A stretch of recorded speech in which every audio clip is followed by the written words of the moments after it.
나탈리 안토네티 살인사건, 한밤중의 비극. 아름다운 외모와 밝은 미소를 가진 나탈리 안토네티는 전성기 시절 많은 사람들에게 사랑받는 인물이었습니다. 그녀는 탁월한 외모뿐 아니라 희소한 예술적 재능으로도 주목받았습니다.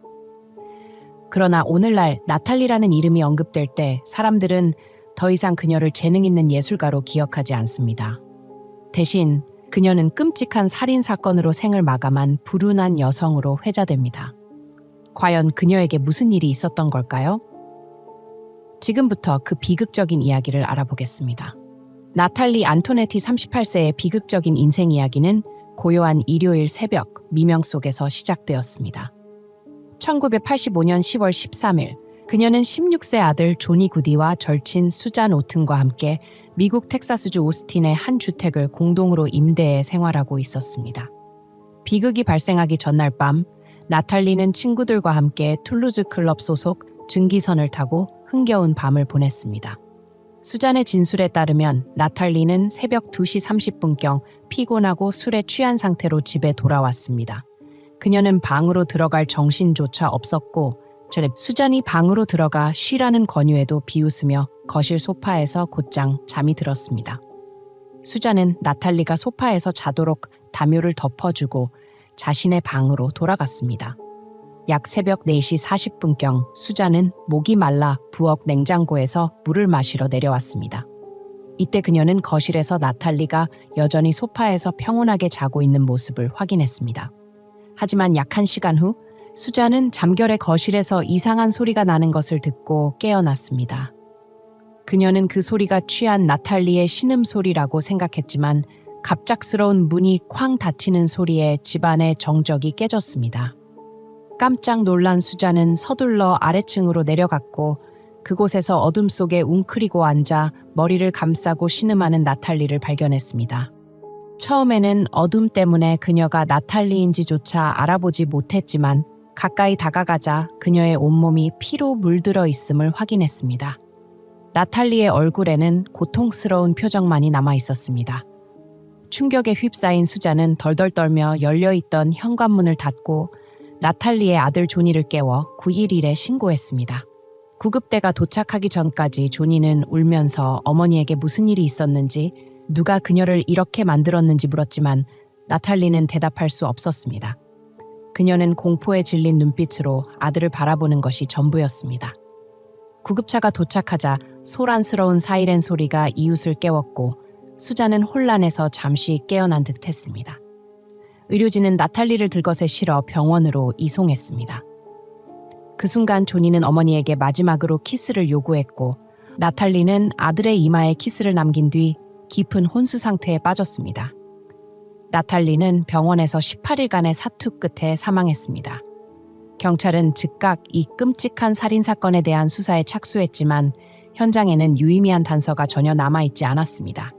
의료 보고서에 따르면 나탈리는 강한 힘에 의해 두개골이 골절되고 뇌 손상을 입어 혼수 상태에 빠졌습니다. 공격에는 곤봉이나 작은 야구 방망이 같은 무기가 사용된 것으로 보였습니다.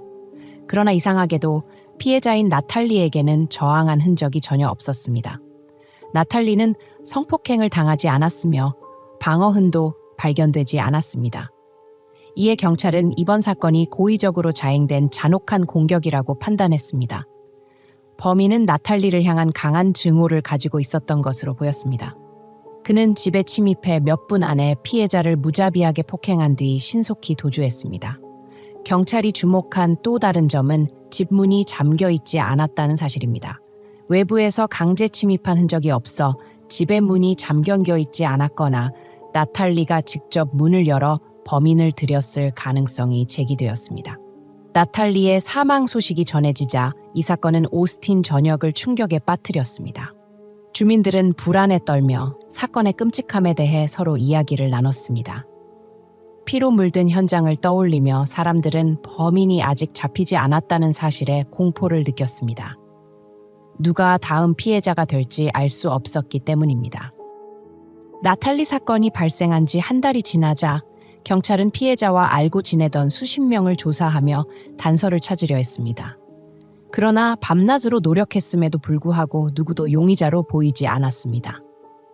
가족과 친구들의 증언에 따르면 나탈리는 만나는 사람마다 사랑받는 여성으로 묘사되었습니다. 그녀는 낭만적이고 삶을 사랑하며 노래 부르기를 좋아하는 사람이었습니다. 어릴 적부터 나탈리는 예술적 재능을 드러내며 학교에서 노래를 불렀습니다. 이러한 독특한 낭만적 예술가 기질 덕분에 나탈리는 지역에서 매우 유명한 인물이 되었습니다. 그녀와 기타는 남성뿐 아니라 여성들마저 매료시켰습니다.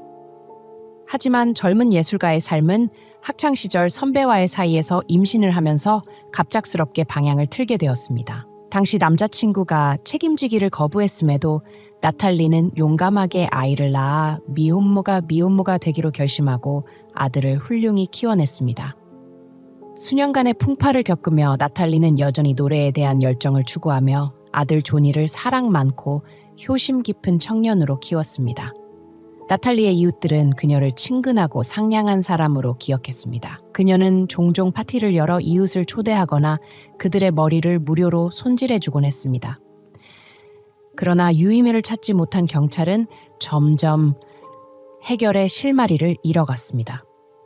그러다 몇 년 뒤 사건 당일 수잔이 9위 1일의 신고 하나를 다시 검토하던 중 조사관들은 같은 날 기록된 또 다른 수상한 전화에 주목하게 되었습니다. 9위 1일 시스템에 따르면 나탈리가 공격당한 당일 아침 그녀의 이웃인 돈 첼리가 9위 1일에 전화를 걸었습니다. 그는 자신이 사는 주택가 창문 밖에서 수상한 남자가 배회하는 것을 발견했다고 신고했습니다. 돈은 그 남자의 이상한 행동을 보고 다가가 그가 무엇을 하고 있는지 물었습니다. 그러나 그 남자는 돈의 질문에 목소리를 낮춰 두 번째 사람이 되고 싶지 않으면 귀찮게 하지 말라고 위협했습니다. 그 남자의 위협이 심상치 않다고 판단한 경찰은 돈의 진술을 토대로 용의자의 몽타주를 제작했습니다. 돈은 그 남자가 키가 크고 건장했으며 목소리가 쉰 듯하고 머리가 길며 금발이었다고 묘사했습니다. 무엇보다 그는 당시 야구 방망이를 들고 있었다고 전했습니다. 경찰은 돈을 비공개 용의자 식별 절차에 참여시켰습니다. 경찰은 나탈리와 알고 지냈던 남성들을 한 방에 모았고 돈은 다른 방에서 범인을 지목했습니다. 몇 명의 남성을 확인한 후 돈은 결국 사건 당일 보았던 남성을 특정할 수 있었습니다.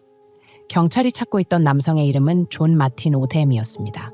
존은 돈과 나탈리가 사는 같은 아파트 단지에 거주했으나 돈은 그를 본 적이 없었습니다. 나탈리가 살해된 후인 1986년 존은 다른 여성의 집에 침입해 그녀를 강간한 혐의로 유죄 판결을 받고 복역 중이었습니다. 또한 존의 전처는 그가 자주 야구 방망이를 들고 거리를 돌아다녔으며 결혼 생활 동안 자신을 성적으로 학대하고 폭행했다고 증언했습니다. 놀랍게도 나탈리의 친구들 중 일부는 존이 나탈리를 짝사랑하며 그녀를 따라다녔다고 말했습니다. 그러나 존이 어떻게 구애하든 나탈리는 전혀 마음을 주지 않았습니다. 경찰은 주요 용의자를 밝혀냈음에도 불구하고 나탈리 살해 혐의로 그를 기소할 만한 충분한 증거를 확보하지 못했습니다. 게다가 존은 다른 사건으로 이미 복역 중이었기에 나탈리 사건은 점점 미궁에 빠졌습니다. 다만 경찰은 언론을 통해 존의 신원을 공개하며 주민들이 나탈리의 살해범이 이미 감옥에 있다고 안심하게 했습니다. 나탈리가 사망한 지 20여 년이 지난 후 가족들은 점차 그녀의 죽음에 대한 슬픔을 잊고 있었습니다. 하지만 아들 조니 구디는 어머니와의 마지막 키스를 여전히 그리워했습니다. 그러던 중 2007년 오스틴 경찰은 한 여성으로부터 익명의 전화를 받았습니다. 그녀는 경찰이 오랫동안 의심해온 용의자가 진범이 아니며 진범은 자신의 전남편이라고 주장했습니다. 오랜 대화 끝에 여성은 자신의 이름이 레베카 데이비스이며 전 남편은 데니스 데이비스라고 밝혔습니다. 레베카의 말에 따르면 결혼하기 전 데니스는 나탈리의 전 남자친구였고 음악 산업에서 잘 알려진 스튜디오 소유주이자 엔지니어로 내슈빌의 팀 맥그로와 페이스 힐 같은 유명 스타들과 협업한 적이 있는 인물이었습니다. 20년 전 나탈리가 살해된 직후 데니스는 전 남자친구이자 나탈리의 룸메이트였던 수잔의 사로서 경찰의 조사를 받았습니다. 하지만 훌륭한 직업 경력과 명확한 알리바이를 제시하며 그는 곧 풀려났고 용의자 명단에서도 제외되었습니다. 그러나 2006년 데니스와 레베카는 오랜 갈등 끝에 이혼 소송을 진행했고 레베카는 딸과 함께 집을 나와 살게 되었습니다. 혼자 살면서 여유를 찾은 레베카는 과거의 여러 문제들을 곱씹어 보기 시작했습니다. 그중 그녀의 마음을 가장 무겁게 했던 것은 남편의 꿈이었습니다. 레베카의 말에 따르면 데니스는 잠버릇으로 자주 잠꼬대를 했고 때로는 꿈속에서 울며 신께 죄를 고백하곤 했습니다. 그럴 때마다 레베카는 데니스를 깨워 위로하곤 했습니다. 하지만 이제 와서 잠꼬대의 내용을 하나씩 되짚어보니 그녀는 남편이 끔찍한 범죄를 저질렀을 가능성이 높다고 생각하게 되었습니다. 레베카의 이야기를 들은 사람 중에는 오스틴 경찰서의 톰 월시 경관도 있었습니다. 그는 레베카의 고발을 근거 없는 주장으로 치부하지 않고 조사를 진행하며 뜻밖의 단서를 발견했습니다. 경찰 기록에 따르면 20년 전 사건 당일 데니스는 당시 여자친구였던 암파로 가르시아 크로우와 함께 있었다고 진술했으며 이를 근거로 알리바이가 성립되었습니다. 그러나 알리바이 확인 절차는 제대로 이루어지지 않았던 것으로 드러났습니다. 이에 톰 월시는 암파로 가르시아 크로우를 찾아 진술을 재검토하기로 했습니다. 다행히 암파로는 현재 꽤 유명한 음악가 겸 작가로 활동 중이어서 그녀의 주소를 찾는데 어려움이 없었습니다. 톰은 암파로를 만나 1985년 10월 12일 밤의 일을 물었습니다. 처음에는 시간이 너무 오래 지나 기억이 나지 않는다는 암파로는 오래된 일기장을 뒤적이다가 그날 데니스와 만나지 않았다는 사실을 발견했습니다. 조사를 이어가던 톰은 암파로 이후 데니스가 젤린다 머짓이라는 과부와 사귀었다는 사실을 알게 되었습니다. 젤린다는 여러 곳으로 이사를 다녔기 때문에 그녀를 찾는 데는 시간이 걸렸습니다. 2008년에 들어서야 톰은 젤린다의 거주지를 찾아낼 수 있었습니다. 나탈리 사건과 데니스 데이비스 이야기를 꺼내자 젤린다는 극도로 두려워하며 말을 꺼리려 했습니다. 그러나 톰의 안심과 설득 끝에 그녀는 알고 있던 사실을 털어놓았습니다. 젤린다는 1987년에서 1989년 사이 데니스와 교제하던 몇 달 동안 있었던 한 사건을 이야기했습니다. 어느 날 밤 술에 취한 데니스가 그녀를 끌어안고 울면서 이렇게 말했다고 합니다. 내가 일부러 그런 게 아니야. 그녀를 해칠 생각은 없었어. 나탈리를 죽이려던 게 아니었다고. 젤린다는 이 말을 듣고 나탈리 사건이 떠올라 매우 두려웠습니다.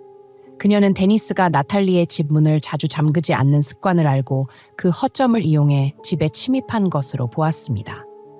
이후 젤린다는 데니스를 피하려고 노력했고 자신의 안전이 염려되어 여러 곳으로 이사를 다녔다고 합니다. 그녀는 또한 데니스가 교제 당시 자신을 성적으로 학대했던 사실도 고백했습니다.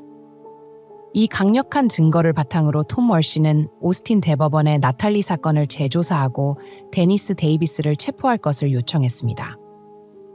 2012년 배심원단은 데니스를 유죄로 판결하고 그에게 36년형을 선고했습니다. 그러나 2018년 텍사스주 법 개정으로 인해 검찰이 항소를 제기하며 사건 재심을 요청했습니다. 현재 나탈리 사건에 대한 공판과 항소는 텍사스 형사법원에서 진행 중입니다.